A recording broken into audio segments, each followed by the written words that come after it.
Hello everyone, welcome to Saroj मिश्राज YouTube channel. में YouTube channel पर आप सभी का बहुत बहुत स्वागत है। एडमिनिस्ट्रेटिव ऑफिसर रिक्रूटमेंट एडवर्टीजमेंट नया विज्ञापन जारी हुआ है। बिल्कुल फ्रेश नोटिफिकेशन है। 15 अक्टूबर 2024 15 अक्टूबर 2024 से ऑनलाइन एप्लीकेशन शुरू हो जाएंगे और आज ही मैंने वीडियो भी बनाई है। गवर्नमेंट ऑफ इंडिया भारत सरकार की ऑर्गेनाइजेशन है, होली ओन्ड बाई, पूरी तरह से संपूर्ण रूप से भारत सरकार के अधीन है ये ऑर्गेनाइजेशन, जहां से विज्ञापन जारी हुए हैं।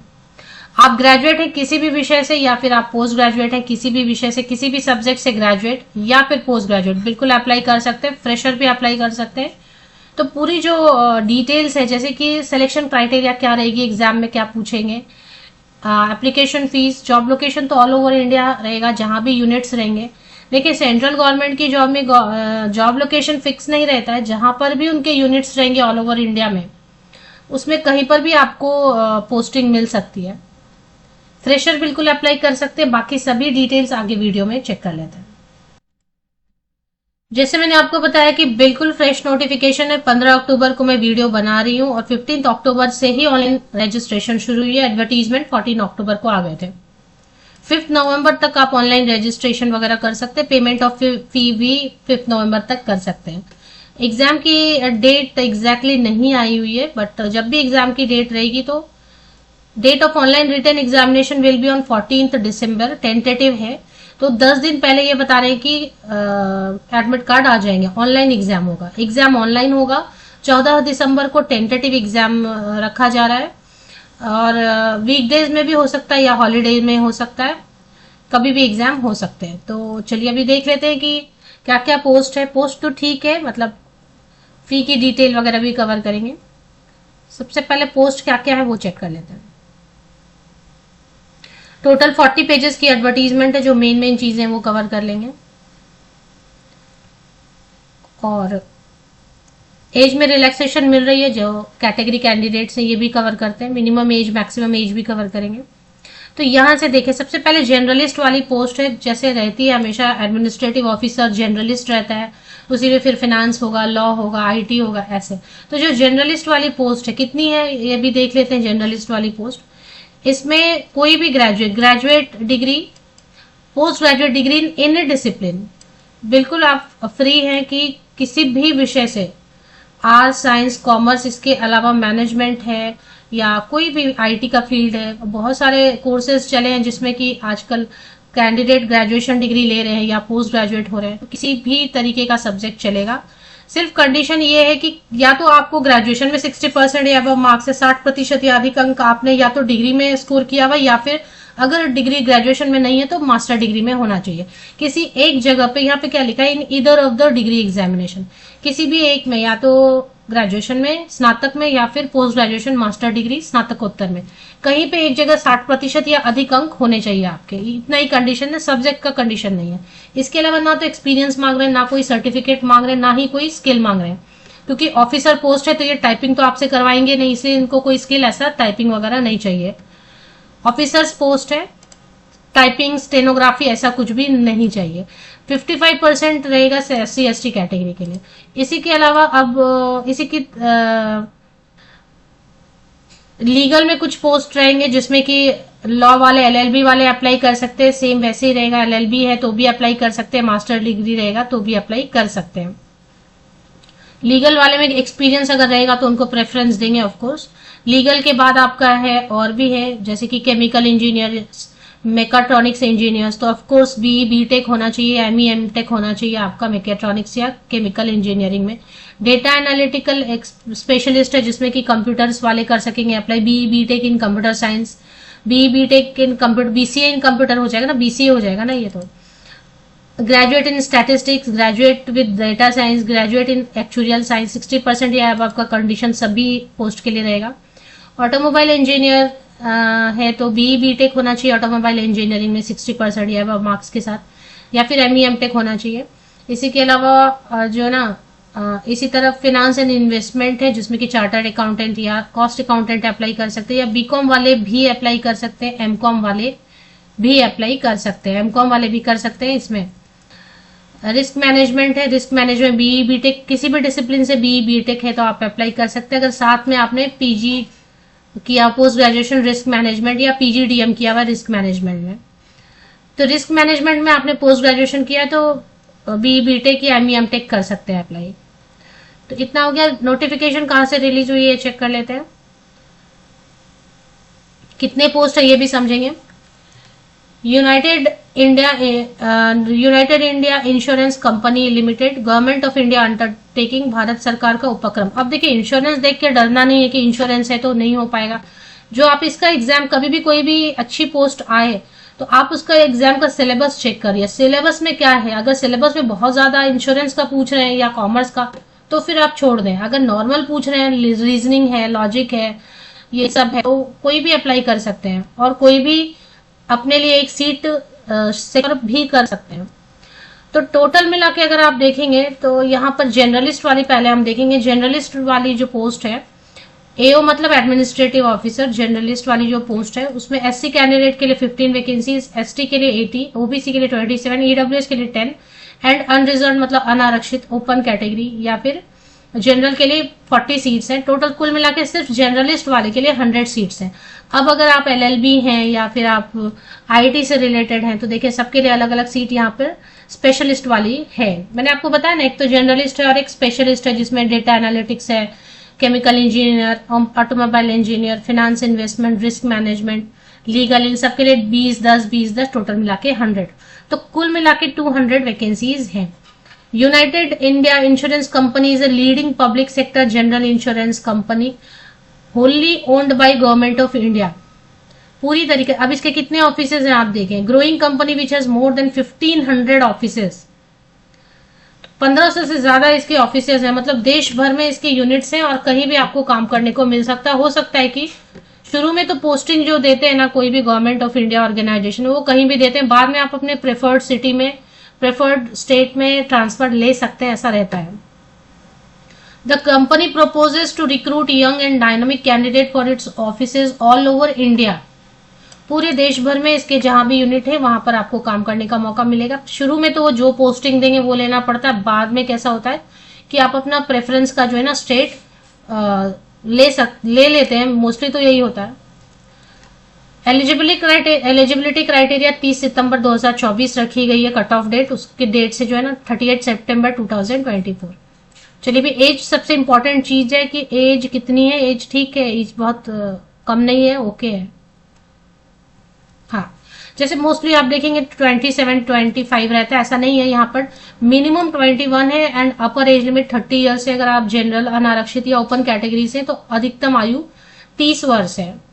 अब अगर एज कैलकुलेशन में मोस्टली जिनकी बॉर्डर लाइन पे रहती है ना उनको तकलीफ होती है एज कैलकुलेशन में, 1 महीने 2 महीने 4 महीने समझ नहीं आ रहा होता है, तो ये एज रेफरेंस के लिए डेट दी गई है, 2 डेट, 1 अक्टूबर 1994 से लेके 38 सितंबर 2003 के बीच में, या इन दोनों डेट में से किसी डेट में, या इन दोनों के बीच में किसी भी डेट पे आपका डेट ऑफ बर्थ है और आप जनरल से, अनारक्षित से वर्ग से हैं तो बिल्कुल आप एलिजिबल एज वाइज हो जाते हैं। अब इसमें जो है ना SC/ST के लिए, SC/ST सभी कैंडिडेट्स के लिए अगर आपका सर्टिफिकेट है प्रॉपर तो 5 इयर्स की एज में रिलैक्सेशन मिलेगी। ओबीसी ऑल कैंडिडेट्स को, हमेशा रहता है ना कई जगह पे कि ओबीसी नॉन क्रीमी लेयर, यहाँ पे ओबीसी सभी कैंडिडेट्स को if eligible for reservation 3 years. PWD general candidates के लिए 10 इयर्स। अगर आप, अच्छा महिलाओं के लिए अलग से नहीं है फीमेल के लिए, लेकिन कुछ महिलाओं के लिए है। जैसे अगर ऐसी फीमेल कैंडिडेट जो विडो है, डिवोर्स्ड वीमेन है या women legally separated from there husband and not remarried, ऐसे कैंडिडेट के लिए 9 इयर्स की छूट है। मतलब आपके लिए अपर एज लिमिट हो गई 39 इयर्स। बाकी सभी ऑल फीमेल कैंडिडेट के लिए नहीं है। तो 0.6 में जो मेंशन किया गया है, इन महिलाओं को, इन फीमेल कैंडिडेट को दिया गया 9 इयर्स का एज में रिलैक्सेशन अपर एज लिमिट में, मतलब 39 इयर्स तक की महिलाएं ऐसे आवेदन कर सकती हैं। तो ये हो गया। अभी चलिए देख लेते हैं कि इसमें सिलेक्शन क्राइटेरिया क्या रख रहे हैं, फीस कितनी रख रहे हैं। फीस तो बीच में ही आ रहा था, मैंने स्किप कर दिया, मैंने बोला पहले बाकी डिटेल कवर करते हैं फिर। तो फीस की डिटेल जो है ना पेज नंबर 9 पर दिखाई दे रही है। फीस SC/ST पीडब्ल्यूडी कैंडिडेट है और परमानेंट एम्प्लॉय हैं अगर PSGI कंपनीज के, तो 250 प्लस GST कितना लेंगे, 20-30 रुपया लेंगे, मतलब 280-290 तक फीस रहेगी। और SC/ST पीडब्ल्यूडी और ये कैंडिडेट छोड़ देते, मतलब जनरल, ओबीसी ईडब्ल्यूएस कैटेगरी के जितने भी कैंडिडेट हैं उन सब के लिए 1000 प्लस जीएसटी कितना रहेगा, 100 रुपया मैक्सिमम, तो 1100 रुपया, 1100 रुपीज समझ लें आप फीस। उससे कम भी हो सकता है, 80 रुपये रहेगा, लेकिन मैक्सिमम मैं बता रही हूँ 1100 फीस रहेगा। फीमेल कैंडिडेट को अलग से फीस में रिलैक्सेशन कुछ नहीं दी गई है। अगर आप SC ST कैंडिडेट हैं तो इस हिसाब से पे करेंगे फीमेल्स। मैं इसलिए बोल रही हूँ बिकॉज बहुत जगह पे आपने देखा रहेगा कि फीमेल कैंडिडेट को SC ST कैंडिडेट के साथ में जैसे छूट मिलती है, बट यहाँ अलग से कोई छूट नहीं है फीस में। डेट का मैंने आपको बता दिया, 14 दिसंबर टेंटेटिव एग्जाम रह सकता है, उसके 10 दिन पहले एडमिट कार्ड देंगे, ऑनलाइन एग्जाम रहेगा। एप्लीकेशन प्रोसेस ठीक है। सिलेक्शन प्रोसेस के लिए एक ऑनलाइन एग्जाम लेंगे और एक इंटरव्यू लेंगे। स्पेशलिस्ट वाला आप देख लें क्या है, क्योंकि आपका जो सब्जेक्ट रहेगा उससे पूछेंगे ना स्पेशलिस्ट वाले में। क्वेश्चन जो हिंदी और इंग्लिश दोनों में पूछेंगे। अगर आपको लग रहा है कि हिंदी में पढ़ के आंसर करना है क्वेश्चंस तो ठीक है। अगर आपको लग रहा है इंग्लिश में आप कंफर्टेबल है, इंग्लिश में पढ़ के आंसर करना, और आपको लग रहा है कि इंग्लिश हिंदी दोनों पढ़ लेते हैं और आंसर किसी एक मीडियम में करते हैं, हिंदी में या इंग्लिश में, तो वो भी पॉसिबल रहेगा। चलिए ठीक है, अभी देख लेते हैं कि जनरलिस्ट वालों को पूछ क्या रहे हैं। तो क्या ऐसा कुछ पूछ रहे हैं जो कि पॉसिबल नहीं है, तो फिर तो आप अप्लाई नहीं करेंगे। लेकिन ऐसा है कि सभी कॉम्पिटेटिव एग्जाम में यही सारी चीजें पूछ रहे हैं। रीजनिंग पूछ रहे हैं 50 मार्क्स का, इंग्लिश लैंग्वेज पूछ रहे हैं 50 मार्क्स का या 60 मार्क्स का, क्वांटिटेटिव एप्टीट्यूड पूछ रहे हैं, जनरल अवेयरनेस, करंट अफेयर। थोड़ा जनरल अवेयरनेस में ही थोड़ा वो फाइनेंस सेक्टर से पूछेंगे। अब जैसे कि जीडीपी पूछेंगे वो, कि जीडीपी इस तरीके का करंट अफेयर या जनरल अवेयरनेस रहेगा जो कि थोड़ा सा ना फाइनेंशियल बेस रहेगा, कि इस वित्त वर्ष में क्या हुआ था, किस चीज पे कितना, अभी क्या डॉलर का रेट चल रहा है। मतलब ये मैं बेसिक क्वेश्चन बता रही हूँ, लेकिन मैं आपको हिंट ये दे रही हूँ कि थोड़ा सा जो जनरल अवेयरनेस पूछेंगे वो नॉर्मल नहीं पूछेंगे कि पॉलिटिक्स पूछ रहे हैं या फिर ऐसा नहीं पूछेंगे। उसका बेस थोड़ा फाइनेंस रहेगा, बस ये थोड़ा सा इसमें ट्विस्ट है। तो ये तैयारी तो आप वैसे भी कर सकते हैं, कोई प्रॉब्लम इसमें नहीं है, कोई भी कैंडिडेट जो अच्छी जॉब चाहते हैं। चलिए भी सैलरी, अच्छा इसमें एक डिस्क्रिप्टिव एग्जाम भी होगा। डिस्क्रिप्टिव एग्जाम 30 मिनट्स का रहेगा, जिसमें कि वो लेटर राइटिंग, क्योंकि अभी आप ऑफिसर पोस्ट पर ज्वाइन करेंगे और कई बार ऐसा देखा जाता है कि जो ऑफिसर्स को लेटर लिखना रहता है, क्योंकि उनको लेटर्स तो लिखने रहते हैं, जो अपने सबॉर्डिनेट्स हैं उनको आपको ऑफिशियल लेटर ईमेल वगैरह लिखने होते हैं, टाइप करने ईमेल वगैरह भेजने होते हैं, तो वो नहीं आ रहा होता है तब उनको। तो इसलिए अभी ये जो है ना लेटर राइटिंग और एसे राइटिंग लिख के वो उनका इंग्लिश का जो है ना टेस्ट लेते हैं कि बेसिक इतना इंग्लिश आना चाहिए कि आप ऑफिसर पोस्ट पे ज्वाइन करेंगे तो आप किसी को कम्युनिकेट कर सके, ईमेल लिख सके या उसका रिप्लाई कर सके वगैरह।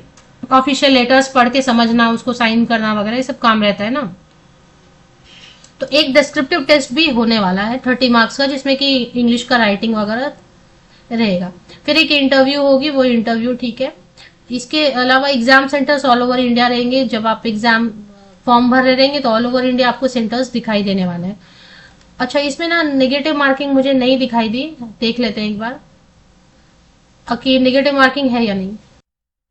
ठीक से अगर समझना चाहते देखिए, नेगेटिव मार्किंग मुझे नजर नहीं आ रहा है कहीं पर भी। अगर मैंने सर्च भी किया लेकिन नेगेटिव मार्किंग दिखाई नहीं दे रहा है, तो फिर अच्छा रहेगा, तुक्के मार सकते हैं, जितना चाहे उतना पेपर भर के आ सकते हैं। लेकिन डिस्क्रिप्टिव में तो लिखना ही पड़ेगा। तो फिर उसके बेसिस पे शॉर्टलिस्टिंग होगी। Qualify in the descriptive test for shortlisting for the interview. Objective test में और डिस्क्रिप्टिव टेस्ट में दोनों में जब आप क्वालिफाई करेंगे तो भी इंटरव्यू के लिए आपको बुलाया जाएगा। क्वालिफाइंग मार्क्स डिस्क्रिप्टिव टेस्ट में कंपनी डिसाइड करेगी बाद में। तो ये हो गया। फीस मैंने आपको बताया, एग्जाम सेंटर बताया, ऑल ओवर इंडिया रहते हैं। इसके बाद जो है ना फीस तो हो ही गया, एज क्राइटेरिया हो गई। एग्जाम सेंटर्स बता रहे कि एनेक्सियर 2 में चेक कर लें एग्जाम सेंटर्स। तो उसके बाद जो आप फॉर्म में भरेंगे फिर बाद में वो एग्जाम सेंटर आप चेंज नहीं कर सकते हैं। तो एनेक्सियर 2 में चलते हैं, एक बार देख लेते हैं एनेक्सियर 2 कहां पर है।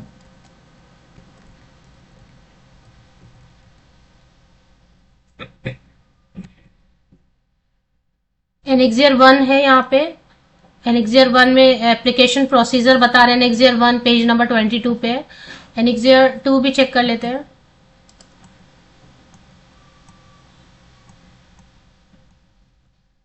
एनेक्सियर 2 तो दिखाई नहीं दे रहा है।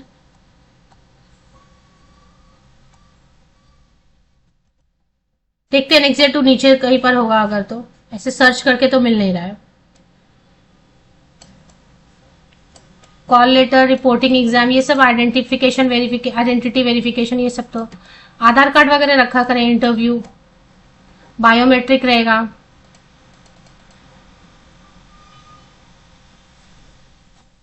Weightage of online exam and interview, ये मेन है, ये आप एक बार देख लें। ऑनलाइन एग्जाम और इंटरव्यू का वेटेज 75:25 रहेगा। 75:25, 25% रहेगा इंटरव्यू को वेटेज एंड 75% ऑनलाइन एग्जाम को। और वो जो रिटन टेस्ट रहेगा ना, वो सिर्फ क्वालिफाई करने के लिए रहेगा, ऐसा लग रहा है मुझे। ऐसा फील हो रहा है कि कोई इंपॉर्टेंट चीज ना मिस हो रही है एग्जाम। हाँ, सैलरी मिस हो रही है। एक गारंटी बॉन्ड भी है कि for a minimum period of 5 years including probationary period. तो आपको एक बॉन्ड का भी कंडीशन इन्होंने डाला हुआ है। तो बॉन्ड की कंडीशन ये कि 5 साल आपको काम करना होगा। अगर बीच में आप छोड़ेंगे तो 1 year की ग्रॉस सैलरी आपको देनी होगी। Liable to pay liquidated damages equivalent to actual gross salary paid but not they will be liable to pay 1 year की सैलरी के बराबर आपको जो है ना, एक्सपायरी बॉन्ड के पहले जो छोड़ देंगे उनको देना पड़ेगा। 1 year की सैलरी उनको लौटानी पड़ेगी। वो तो रहता ही है ना कि, लेकिन यहाँ पे बॉन्ड पीरियड ज्यादा है, 5 साल का बॉन्ड है, वो देख लें। सैलरी इन्होंने बताया कि मेट्रो सिटी जैसे मुंबई है वगैरह, दिल्ली रहेगा तो उसमें 88,000 देगा। अब अगर आप ग्रॉस सैलरी, तो ग्रॉस सैलरी इतनी है तो मतलब और कट के 8,000 8,000 कम कर दे, डिडक्ट होगा कुछ तो भी, टैक्स है, ये है वो, 8,000 आप कम कर लें तो समझे 78,000 तक आपको हाथ में आएगा। In hand salary 78,000 metro city में। अब अगर आप मेट्रो सिटी में नहीं है तो समझे कि 86, 85, 84,000 आपकी सैलरी ग्रॉस सैलरी बनेगी नॉर्मल सिटीज में। मतलब 70 से लेके 76,000 तक आपको हाथ में, 70 से 76,000 75,000 आपको हाथ में आएंगे। इस तरीके से रहेगा, डिपेंड करेगा कौन सी सिटी में आप हैं। तो सैलरी कम है इसलिए इन्होंने बॉन्ड रख दिया है, क्योंकि किसी को ज्यादा सैलरी 1 लाख मिलेगी तो वो छोड़ देंगे ना, इसके लिए। तो ये हो गया। अभी एनेक्सियर 2 मुझे दिखाई नहीं दिया फिलहाल तक। अभी इसमें आप देख लें कहीं पे अगर एनेक्सियर 1 आया है तो एनेक्सियर 1 में इन्होंने कैसे अप्लाई करना है, एप्लीकेशन रजिस्ट्रेशन पर समझना चाहते हैं तो समझ लें। एनेक्सियर 1 है, पेज नंबर 22 से शुरू हुआ है। और एंड में एक बार और चेक कर लेते हैं एनेक्सियर 2 एग्जाम सेंटर्स अगर दिए हैं तो। अपेंडिक्स है, all over India exam centres रहेंगे ना, नजर नहीं आ रहा है मुझे। हाँ, एग्जाम सेंटर लिस्ट टेंटेटिव, तो ये पेज नंबर 31 पे देख लें आप आके। पेज नंबर 31 पे देखें, आपके एग्जाम सेंटर बहुत सारे दिए हुए। टेंटेटिव में मतलब 1-2 कम करेंगे ना ज्यादा से ज्यादा। अब जिसमें अरुणाचल प्रदेश में 1 सेंटर है, वो 1 सेंटर तो रखेंगे। हर स्टेट में आपको सेंटर की लिस्ट मिल जाएगी, कहाँ कहाँ पे सेंटर्स बनाए गए हैं। वो तो आपको एग्जाम का फॉर्म भरते वक्त भी दिखाई देने वाली है। तो चलिए, UIIC की ऑफिशियल वेबसाइट की लिंक मैंने विकिपीडिया से ली हुई है और इसमें क्या बताया है उसी से मैंने लिंक ली है, तो ऑथेंटिक होगी। यहीं पर सबसे ऊपर में स्क्रॉल हो रही है तेजी से, ये देखिए यहाँ पे रिक्रूटमेंट ऑफ, यहाँ पे ये मैंने क्लिक कर लिया, उससे एक पेज ओपन हो गई। ऊपर में यहाँ पर ही स्क्रॉल हो रहा है, तो उससे मैंने क्लिक किया तो करियर सेक्शन ओपन हुआ, डिटेल्ड एडवर्टीजमेंट, और डिटेल्ड एडवर्टीजमेंट के बाद यहाँ पे ऑनलाइन एप्लीकेशन की लिंक भी आपको दिखाई दे रही है। तो ये दोनों आपको चेक कर लेना। ऑफिशियल वेबसाइट की लिंक के लिए बेटर रहता है आप विकिपीडिया से ले लें। मैंने जैसे टाइप किया वैसे आप लिंक ले लें, UIIC विकिपीडिया कर लें, United India insurance company Wikipedia जब लिख के आता है इस पे क्लिक कर लें आप। क्लिक करने के बाद आपको जो विकिपीडिया में इंफॉर्मेशन भी कंपनी की मिल जाती है और साथ ही साथ थोड़ा नीचे स्क्रॉल करेंगे तो आपको लिंक भी यहाँ पर मिलती है। यही लिंक ले लिया करें, ये बेहतर रहेगा। और इसलिए मैंने लिंक जो है ना डिस्क्रिप्शन बॉक्स में नहीं रखा है। लिंक कैसे आपको विकिपीडिया के थ्रू ले लेना है।